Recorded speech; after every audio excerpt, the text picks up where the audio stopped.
कि सैफुल्लाह नियाज़ी जो है ना, इन्होंने उस लड़के के साथ कोई ऐसी वैसी हरकत की है। यार मुझे अपनी माँ के साथ मिलाओ, मुझे अपनी बहन बीवी के साथ मिलाओ, लड़के के साथ उनका किसी भी किस्म का कोई ऐसा रिलेशन, लड़का भेदी हो सकता है। तो वो चोर टाइप आदमी था, यानी यूं कह रहे हैं कि अगर करता भी होगा तो चोरियां करता होगा। एक एक चीज उनकी मंजरेआम पे लाऊंगा। तमाम देखने और सुनने वालों को मेरा सलाम। वो जो बंदा है ना, उसके इखलाक की वजह से ना हर बंदा शहर के अंदर उसका जो है ना, उसका मुखालिफ बन चुका हुआ था। और बेशक हजरत अली का कौल है कि जिसके मुखालिफ ना हो वो मुनाफिक होता है, लेकिन उन्होंने ये तो नहीं कहा होगा कि जिसके सारे खिलाफ हों वो बंदा वो जो है वो सही होता है। तो मेरा ख्याल है कि उस बंदे की करैक्टर असैसिनेशन जो हो रही है ना, बिल्कुल सही हो रही है।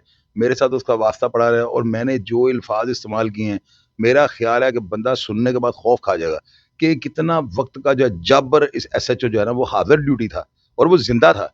तो वो उसको मैंने जिस तरह ये लोगों के साथ करता था, तो शेर को सवा शेर तो है नहीं यहाँ पे।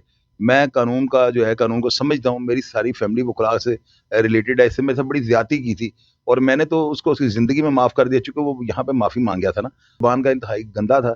अब मैं ये लफ़्ज़ बड़े अफ़सोस के साथ कह रहा जुबान हूँ, का गंदा था आप कह रहे गंदी गंदी ज़ुबान थी हैं? उनकी। किस लेवल तक सर? वो गालियाँ निकाल देनी अमले के साथ। जितनी देर मैं हवालात में 2 दिन उनके पास रहा हूँ, मैंने यही देखा, तेरी भैन नूं, तेरी माँ नूं, तेरे प्यो नूं, तेरे हल, यानी गालियाँ वो इस तरह निकाल देते थे कि जिस तरह पता नहीं क्या है। अब वो कुछ लोग होते हैं जो ना वो अपने अमले से जो है ना हू-हा करके काम ले लेते हैं। शायद ये उनकी आदत बन चुकी हो, लेकिन ये बुरी आदत थी। और आपको पता है हमारे नबी पाक हज़रत मोहम्मद सल्लल्लाहु अलैहि वसल्लम ने सबसे ज़्यादा ज़ोर अखलाकियात पे दिया हुआ है। उन्होंने कहा है कि वो बंदा सबसे बेहतर है जिसका अखलाक सबसे बेहतर है। और उन्होंने ये भी कहा हुआ है कि जिस बंदे का अखलाक बेहतर नहीं ना होगा, लोग उससे नाला होंगे, लोग उससे जो है उसको बुरा समझते होंगे, वो बंदा जन्नत का ख्वाब भी ना देखे। तो ये बड़ी सख्त स्टेटमेंट है हमारे नबी पाक की। तो उसका अखलाक जो है ना वो तो उसके पास था ही नहीं, बेवकूफ़ आदमी था। बहादुर तो वो मैं नहीं कहूँगा, अफ़सरों का मंजूर नज़र था वो बंदा ना। यानी अफ़सरान ने उसे कहा ज़ैम के ऊपर 5 किलो मंशियात का पर्चा दे दें, आपके ऊपर पर्चा हो जाना है। उसने आपको छितर भी मार देने हैं। अफ़सरों ने कहा है कि इसको चाहे मेरा मंशा से ताल्लुक भी नहीं था, फिर भी कर देता था। भैया उसका रिकॉर्ड ट्रैक चेक करें ना आप। ज़ैम मैं आप मेरे पास क्या ये एक तो अफसरों होता है और दूसरा होता है रिश्वत लेकर भी लोग इस तरह के काम करते हैं पुलिस एहलकार। तो ये रिश्वत में भी यही काम करता था या सिर्फ़ अफसरान का ताबेदार था? मैं ना रिश्वत की बात इसलिए नहीं करूँगा, मुझसे रिश्वत उसने नहीं माँगी थी। मेरे ऊपर पर्चा किसी एसपी ने कहा कि ना एक एसपी था, तो उसने इसको जो है प्रेशर में लाकर मेरे ऊपर एफआईआर कटवा दी थी। मैं उसमें बरी हो चुका हूँ, कोर्ट ने बाइज्जत मुझे बरी कर दिया हुआ है। तो रिश्वत अगर उसने ली होती मैं आपको ये भी बता देता, रिश्वत की मुझे क्या कानक थी। लेकिन उसने मुझसे कोई तकादा नहीं किया और मैंने ये भी नहीं सुना। हाँ, ये होता है ऐसे करप्ट अफ़सर पता है क्या करते हैं? जब रेड करते हैं, घरों से सामान उठा के ले जाते हैं, टीवी, वीसीआर, डेक-डुक ये वो चीज़ें ले जाते हैं, वो ले जाकर उनका खाता ही कोई नहीं होता।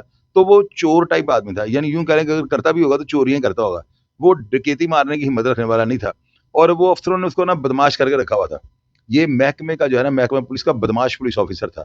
यानी कल तो मैंने बड़ा नरम हाथ रखा है, अभी आज दूसरा दिन है। 10वें तक मैं बड़ा हाथ ऊपर तक लेके जाऊँगा, एक-एक चीज़ उनकी मंजरेआम पे लाऊँगा। बेशक मैंने उनको आप माफ़ तहकीक कर रहे हैं इस पर? यार रिसर्च कर रहा हूँ, मैं जो प्रोग्राम करूँगा वो अल्लाह के हुक्म से पूरा पाकिस्तान। आप क्या लेने आए हैं?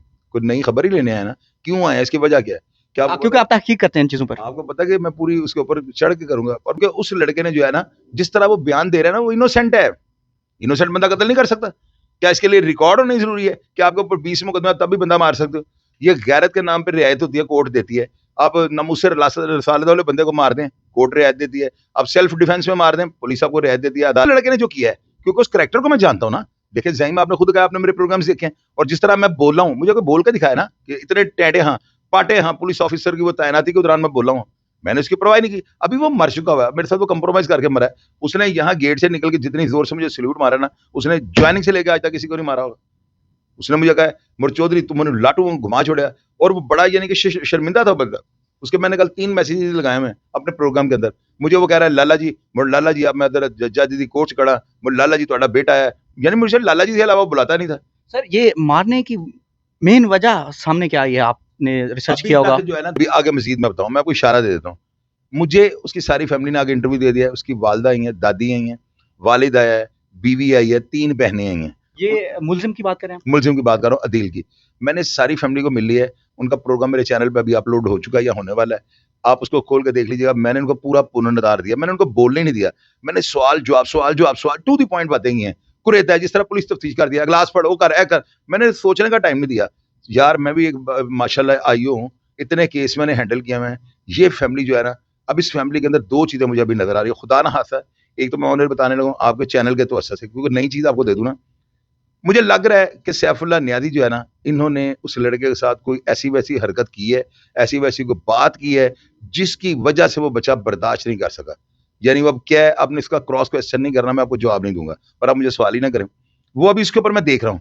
अगर फर्ज करें, मैं एक अपनी बात कर रहा हूँ, मैं अगर कहता हूँ किसी की माँ बहन के बारे में, यार मुझे अपनी माँ के साथ मिलाओ, मुझे अपनी बहन बीवी के साथ मिलाओ, तो वो मैं अपनी बात कर रहा हूँ। ऐसी बात भी हो सकती है, या लड़के के साथ उनका किसी भी किस्म का ऐसा रिलेशन, लड़का भेदी हो सकता है, उनके किसी वो खवातीन, क्योंकि ये बात भी निकली है कि वो विस्की के शौकीन थे, ये बात भी लोग कर रहे हैं। सैफुल्लाह नियत साहब। सैफुल्लाह ने ऐसा शराब पीते थे, और कई लोगों ने ये बात बताई, और ऑफ कैमरा वो कहते हैं हम बता देते हैं, कैमरा बंद करें हमें बड़ा डर लगता है। मैंने कहा वो तो मर गया है, कहते हैं भाई उनका नेटवर्क यहाँ पे बहुत बड़ा है। तो वो ये सारी बातें मैं देख रहा हूँ, मैं इंशाल्लाह ताला कोई बात पब्लिक से नहीं छुपाऊंगा, और ये बात सरेआम कर रहा हूँ कि इस लड़के के केस की पैरवी मैं करूंगा, ये मेरे वकला करेंगे।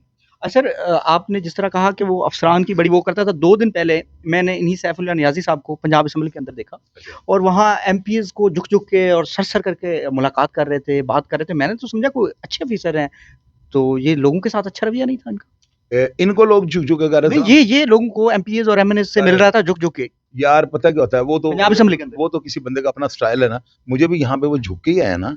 ये कुछ लोग ऐसे होते हैं, वो जुर्म करके ना बाद में झुकना जानते हैं, बात को समेटना जानते हैं। और मेरे पास इस बंदे का ना, मेरे साथ इसका वास्ता पड़ा रहा है। मेरे ज़हन में नहीं था कि ये बंदा झुकेगा। मैंने कहा ये बंदा मर जाएगा, झुकेगा नहीं। लेकिन उसने यहाँ पे आके, अब मेरा इंटरव्यू देखा ना लास्ट कल, दोबारा मैंने देखा है। री-अपलोड कर दिया हमने। तो ज़ाहिर बेटा मुश्किल होता है किसी से माफ़ी माँगना, बंदा यहाँ पे माफ़ी माँग के गया है। इसीलिए तो मैं हाथ पोला रख रहा हूँ। मैं हाथ क्यों गर्म नहीं कर रहा हूँ? अगर उस बंदे के साथ मेरी सुलह नहीं हुई, तो अभी तक इसका पोस्टमार्टम पता नहीं डॉक्टरों ने किया नहीं किया, मैंने चीरू पड़ा कर देना था। मुझे इजाज़त नहीं, मेरा ज़मीर गवारा नहीं कर रहा मैं इसके खिलाफ बोलूँ। सर मैंने लोगों के कुछ कमेंट्स पढ़े हैं, कुछ आपकी वीडियोज़ पे भी थे, दूसरे लोगों की वीडियोज़ पर भी थे। एक बंदा लिखता है कि हर फ़िरौन के लिए मूसा ज़रूर आता है। तो इस तरह के उसको फ़िरौन से लोग तशबीह दे रहे हैं, तो लोगों को इतना गुस्सा क्यों है? यार ज़हीम पता क्या है, कुछ तो लोगों ने बदनाम कर दिया वतन को। वो जो है एक एंकर ने बड़ा टॉप का इंटरव्यू किया था, उसको मैं एप्रिशिएट करता हूँ, बड़ी अच्छी रिपोर्ट करते हैं वाक़यात को वो। उन्होंने उसका जाके इंटरव्यू किया था और उसकी तहस-नहस कर दी थी। उसके एक्सप्रेशंस और उसकी बातें बता दी, ये डिफ़ॉल्टर था। हालाँकि मेरे हिसाब से ना, अगर डिफ़ॉल्टर होता रिश्वत मुझसे माँगता। उसने मेरे ऊपर सिर्फ़ अफ़सरान के कहने के ऊपर ना प्रेशर में एफआईआर दे दी थी। मेरा तो इन कामों से वास्ता ही नहीं था। तो वो जो है ना, यानी कि लोग इसके नीचे ट्रोलिंग इसलिए कर रहे हैं, बदनाम बहुत ज़्यादा हो गया हुआ था। वो यानी कि उसके 2-3-4 उसके इंटरव्यूज़ आए हुए थे, ऊपर से मैंने वीडियो तो बना दी थी। लोगों को पता है कि मैं झूठ बोलता नहीं हूँ। मैंने किस तरह के, आप ये देखें ना कि उनकी मेरी सुलह हो गई। मेरा काम ये बनता था, मैं वीडियो डिलीट करवा देता। मैंने क्यों नहीं करवाई? मैंने कहा लोगों ने कहना है कि चौधरी पहले तो कहता था बुरा था। मैंने जो कहा हुआ है ना, जो बंदा ये जानना चाहता है कि वो किस करैक्टर के मालिक थे। मैं कहता हूँ ना कि इंस्पेक्टर का नहीं, करैक्टर का कत्ल है। मैंने कल ये कह दिया है। ये नया नारा बन गया कि ये इंस्पेक्टर नहीं, करैक्टर का कत्ल है। तो करैक्टर अगर आप देखना चाहते हैं कैसा था, तो मेरे प्रोग्राम्स खोल लें। सिर्फ इतना लिखें, Shahid Chaudhary official YouTube channel, Saifullah Niazi आगे लिखें, देखें क्या आ जाता है। सारे इंटरव्यूज़ खुल जाएँगे, देख लें उनकी हिस्ट्री सारी। सर अच्छा एक चीज़ ये है, दूसरा इस पे आ जाते हैं कि पंजाब पुलिस में और बहुत सारे लोग, मैं बहुत सारे लोगों को जानता हूँ जिनकी ज़ुबान अच्छी नहीं है, या बिलो द बेल्ट लोगों के साथ चले जाते हैं। किसी कहीं रेड भी करना होता है, फ़र्ज़ है मोबाइल चोरी का कोई बंदा है, तो उसके घर को, उसकी फैमिलीज़ को भी ले आते हैं। मैं ऐसे 2-4 ऑफ़िसर्स को भी जानता हूँ। तो ये आप नहीं समझते कि लोगों की फैमिलीज़ तक आप जाएँगे तो फिर ये रिएक्शन तो आएगा? पता है क्या है, पुलिस वालों के पास कलम भी और डंडा भी है।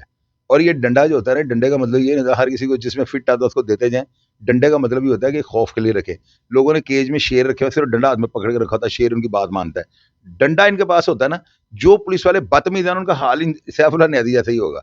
मैंने ज़हीम अपनी आँखों से एक इंस्पेक्टर जो बड़ा पाटे हाँ, इस वक़्त वो डीएसपी हैं, सीए है ना, हैं वो मेरे भाई, या यूँ कह लें वो मेरे भाई थे। अभी मैं उनको उनसे नाराज़ हूँ, मैं उनके बारे में उनका कभी भी ज़िक्र करना मुनासिब नहीं समझता।